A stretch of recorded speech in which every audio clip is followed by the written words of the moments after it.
ფსიქიკის სტრუქტურა. იუნგის მიხედვით ადამიანის ფსიქიკის სტრუქტურა მოიცავს იუნგის მიხედვით ადამიანის ფსიქიკის სტრუქტურა მოიცავს ორ ფუნდამენტურ სფეროს: ცნობიერება და არაცნობიერი ფსიქიკა. ცნობიერება უმეტესად აღქმისა და გარემოში ორიენტაციის პროდუქტია. მაგრამ იუნგის აზრით იგი არ შედგება მხოლოდ გრძნობითი მონაცემებისგან, როგორც მე-19 საუკუნის ფსიქოლოგიას მიაჩნდა, არამედ ცნობიერება გამომდინარეობს არაცნობიერიდან. აქ ფროიდის და იუნგის აზრები არის გაყოფილი, გაურებული. იმ მხრივ, რომ ფროიდი თვლიდა, რომ არაცნობიერს ქმნის ცნობიერი, განდევნილი მასალა ქმნის. იუნგი პირიქით ამბობს, რომ არაცნობიერიდან წარმოიშვა ცნობიერი და არაცნობიერს აქვს საკუთარი ავტონომიური არსებობა. მაგრამ იუნგი ანსხვავებს ცნობიერებაში ორ ორიენტაციას, ექტო და ენდოფსიქიკურ ფუნქციებს. რომ გაერკვე გარემოში, შენ უნდა გქონდეს ერთის მხრივ ცნობიერება მიმართული გარეთ, მეორის მხრივ შიგნით. ექტო ფუნქციებში რა შედის? ეს არის შეგრძნებები, აზროვნება, გრძნობები, ინტუიცია. დავახასიათეთ თითოეული მათგანი. შეგრძნებები არის, შეგრძნება ამბობს, რომ რაღაც საგანი არსებობს. აღიქვავს ამას. აზროვნება სწავლობს ამ საგანს მსჯელობით, შეიმეცნებს ამ საგანს მსჯელობით და ამბობს, ეს არის საათი, ცნებას აყალიბებს. გრძნობა ამბობს, აფასებს ამ საგანს იმის და მიხედვით, თუ რა ფასეულობებს იწვევს ის მასში. საზღარი საათია. აიმე რა კაი საათია. ეს არის გრძნობა. ინტუიცია, რადგანაც საგნები არსებობენ დროში და მათ აქვს წარსული და მომავალი, ამ კატეგორიაზე ორიენტირება ხორციელდება ინტუიციით, წინათ გრძნობით. რა შესაძლებლობები აქვს ამას მომავალში? ეს არის ინტუიცია. ეს 4 ფუნქცია ყველა ადამიანს აქვს, არ არის გამონაკლისი, მაგრამ სხვადასხვა ხარისხით. ეხლა ეს რო შევადაროთ, პატარა ის სქემა რო ავიღოთ ესეთი, რომ ჯვარი რო წარმოვიდგინოთ, სადაც აქედან 2 გრძნობა და აზროვნება არის რაციონალური ფუნქცია, ხოლო აღქმა და ინტუიცია არის ირაციონალური ფუნქცია. თუ აზროვნება, ანუ ინტელექტი წამყვანია, მაშინ ის მისი საპირისპირო მხარე, გრძნობა არის განუვითარებელი. თუ ინტუიცია წამყვანი, შეგრძნებაა განუვითარებელი. მიხვდით ხო?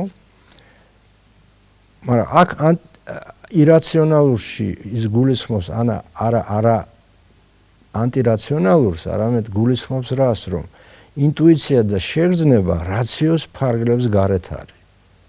ჩვენ არ ვფიქრობთ, არ ვსჯელობთ, როცა აღვიქვავთ. და ინტუიციის დროსაც ჩვენ არ ვფიქრობთ, ეს თავისით მოდის ეს ინფორმაცია. ამ გაგებით არის ირაციონალური, ხო? ეხლა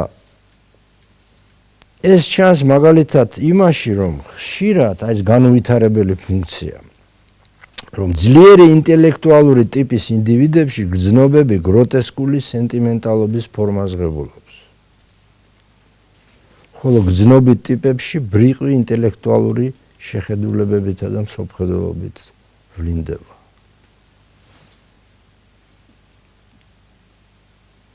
ეხლა იმის და მიხედვით, თუ საით არის მიმართული ჩვენი ინტერესი, ანუ ლიბიდო, ადამიანი ცხოვრობს ან გარეგნულით, ან შინაგანით. ხო? აქედან ის ან ექსტრავერტია, ან ინტროვერტი. ექსტრავერტის ლიბიდო, ანუ სასიცოცხლო ინტერესები საზრდოობს გარეგანი ობიექტებით. ინტროვერტის სასიცოცხლო ინტერესები, ლიბიდო, ენერგია მას მოსდის შინაგან სამყაროში ჩაღრმავებით. ხო?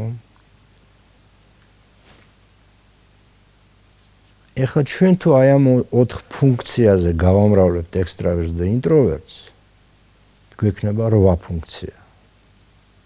ადამიანის 8 მახასიათებელი და თუ კიდევ რომელია დომინირებადი ფუნქცია 16 მაშინ 16-ს ნუ ჩამოვთვლით, ხო? მაგრამ 8 დავასახელოთ. შეიძლება ადამიანი იყოს ინტუიციური ტიპი, წამყვანი იმით, ხო, რომელიც ან ექსტრავერტია, ექსტრავერტი ინტუიციური, ინტროვერტი ინტუიციური. ექსტრავერტი მოაზროვნე, ინტროვერტი მოაზროვნე. ექსტრავერტი გრძნობითი ტიპი, ინტროვერტი გრძნობითი ტიპი. შეგრძნებითი ინტროვერტი, შეგრძნებითი ექსტრავერტი. და აქ მინდა წაგიკითხოთ ერთ-ერთი იუნგიანელი ანალიტიკოსის აღწერა აი ამ ტიპების, რომელიც წარმოსახვით წვევულებაზე უნდა მოვიდნენ და როგორ აღწერს. შესანიშნავი დიასახლისი გრძნობითი ექსტრავერტია. მისი მეუღლე, ხელოვნების ნაწარმოებების კოლექციონერი და ანტიკური ფერწერის ექსპერტი, წყნარი ჯენტლმენი, შეგრძნებითი ინტროვერტია. ისინი უმასპინძლებიან სტუმრებს. პირველი სტუმარი ნიჭით დაჯილდოებული ადვოკატი, მოაზროვნე ექსტრავერტია. შემდეგ მოდის ცნობილი ბიზნესმენი, შეგრძნებითი ექსტრავერტი, თავის ცოლთან, ჩუმ ენიგმატურ მუსიკოსთან, გრძნობით ინტროვერტთან ერთად.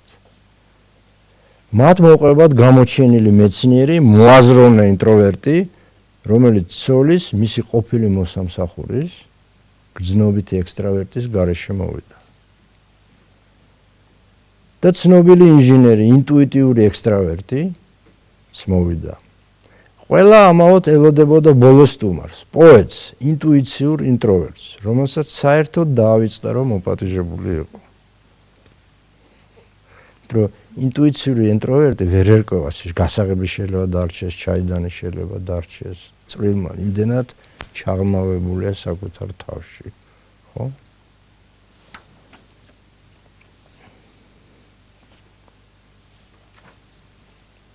ეხლა ცნობიერი სფერო